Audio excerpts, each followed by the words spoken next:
Mabilis na nag-viral ang binahaging post ni Miss Grace na kung saan ay may kausap itong abogado. Mapapanood na tila nag-uusap ang mga ito tungkol sa ex ni Miss Grace.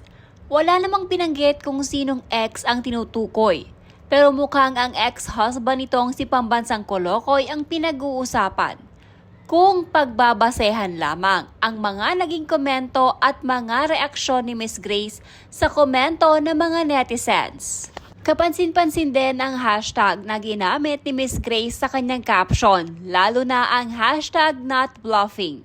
Kung babalikan natin ang post ng bagong asawa ni PK na si Don, ay may binahagi itong larawan na may caption na tila sinabi ng kanilang panganay na anak na si Juju.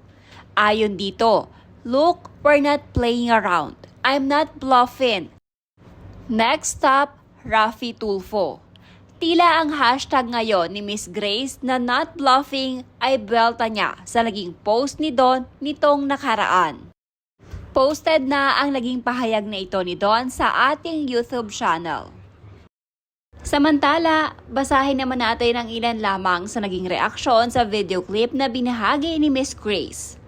Ayon dito, "I support you with Miss Grace.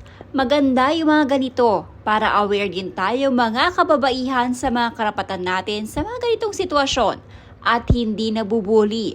Kumbaga awareness at knowledge regarding with his matters para magtanda at huwag pamarisan yung mga ganitong ginagawa sa mga asawa, pamilya nila. Hindi tayo dapat matakot ipaglaban yung tama."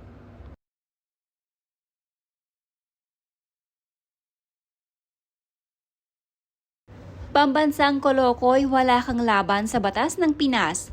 I was once napakulong ng legal wife at naka-hold departure pa. Batas na yan sa atin. Batas na binuo ni Kiko Watching, kaya malakas ang loob ng mga babae.